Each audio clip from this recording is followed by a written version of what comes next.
están? Qué gusto poder comunicarme nuevamente con ustedes a través de este medio. Soy Miss Vale y como recordarán en el video anterior hablamos un poco de los elementos básicos del género dramático. Bueno, pues en esta ocasión vamos a hacer una especie de línea del tiempo para poder hablar de los subgéneros dramáticos. Como recordarán, todos los géneros literarios tienen subgéneros. En el género narrativo, por ejemplo, vimos la leyenda, la novela, el cuento, la fábula. En el lírico hablamos de soneto, madrigal, oda, entre otros. Bueno, hoy quiero hablarles de los dramáticos. Y para ello vamos a recordar el origen del teatro. Como ya habrán leído, como ya saben, nació en Grecia en el siglo V o VI a.C. Su origen todavía es un poco incierto, pero lo que sí sabemos es que fue en Grecia.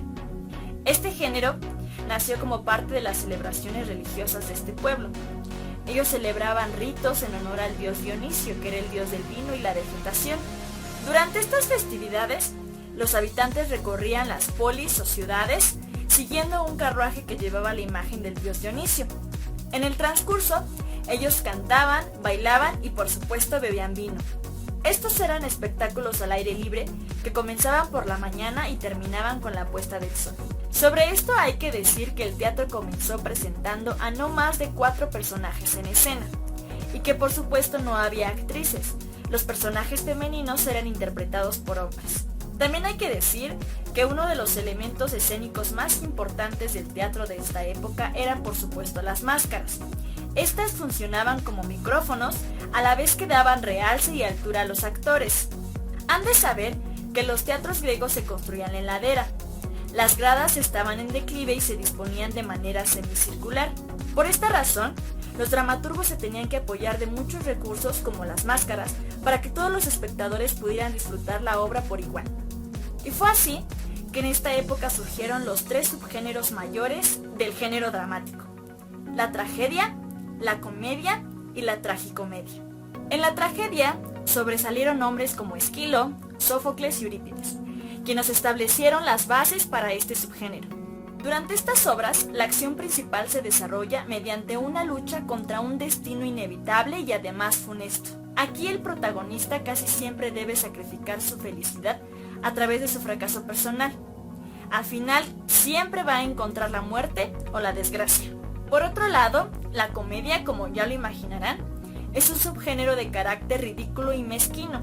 Su finalidad es hacer reír al público. Esta comicidad consistía en una mezcla de ataques satíricos y además directos a personalidades públicas, por supuesto de ende político. Eran ataques directos porque usaban los nombres reales de las personalidades notables a quienes se le estaba haciendo la sátira. Tiempo después, como era de esperarse, las autoridades censuraron este tipo de representaciones y los dramaturgos tuvieron que optar por usar nombres ficticios. Después apareció la tragicomedia, que como su nombre lo indica, es la fusión de los 2 subgéneros anteriores. En este tipo de obras, el final casi siempre es positivo para el personaje. Aquí los dioses casi no intervienen para que sufra o cumpla con un final funesto. Aquí se nos muestra un héroe tragicómico que tiene un destino a perseguir, llámese amor, justicia, un trono, etc. Y cómo éste lo consigue atravesando varias pruebas u obstáculos. Este fue el legado que nos dejaron los griegos. Posteriormente el teatro evolucionó en Roma, aunque no hubieron tantas aportaciones. Los romanos tomaron las bases de los griegos para crear su propio teatro. Y quizá una de las mayores aportaciones es que mientras en Grecia se celebraba con una intención religiosa, en Roma el teatro ya era un evento esencialmente de entretenimiento. Aquí ya no había concursos para nombrar a la mejor tragedia o comedia que honrara a sus divinidades, sino era un espectáculo de entretenimiento e incluso de improvisación. Pasemos a la Edad Media. Hablemos del siglo V al XV después de Cristo. Recordarán que cuando vimos el género narrativo, hablamos de juglares y trovadores. Bueno, pues los últimos años de la antigüedad y los primeros de la Edad Media fueron años de retroceso y oscurantismo, y es por eso que se habla de una desaparición casi total de los géneros teatrales. En esta época, todas las instituciones paganas griegas y romanas eran vistas como corruptoras de la sociedad, y esto incluía por supuesto al teatro. Es por eso que casi desapareció durante esta época.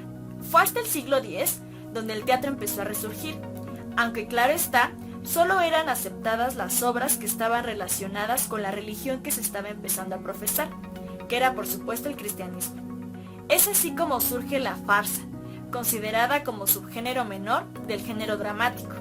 Esta pieza nace de un subgénero llamado los misterios, que precisamente hablaba de los misterios de Dios y de la Biblia. Tal vez el nombre farsa ya les diga algo de la esencia de esta pieza. La principal característica es que los personajes actuaban de manera extravagante, pero procurando mantener la credibilidad y verosimilitud de la obra.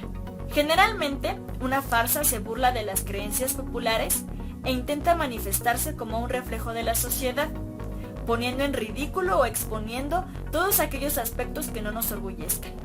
Suele representar situaciones llenas de comicidad y bufonía, sobre todo con el uso poco refinado del lenguaje. Esta es la mayor aportación de la Edad Media al género dramático. Pasemos con la época neoclásica. Aquí encontraremos el melodrama, otro subgénero menor que surge en el siglo XVIII, y consiste en una obra donde la música interviene en los momentos más dramáticos para expresar las emociones de los personajes. En este tipo de obras, las divisiones de los personajes buenos y malos es muy claro. Sus discursos y acciones se exageran hasta el límite de la parodia. Las situaciones que se presentan son un tanto inverosímiles, pero bien definidas. Es decir, si hay felicidad, es una felicidad inexplicable. Por el contrario, si hay una desgracia, esta es absoluta o total. No hay puntos intermedios. Entonces, chicos, recapitulando un poco, tenemos tres subgéneros mayores del género dramático: la tragedia, la comedia y la tragicomedia.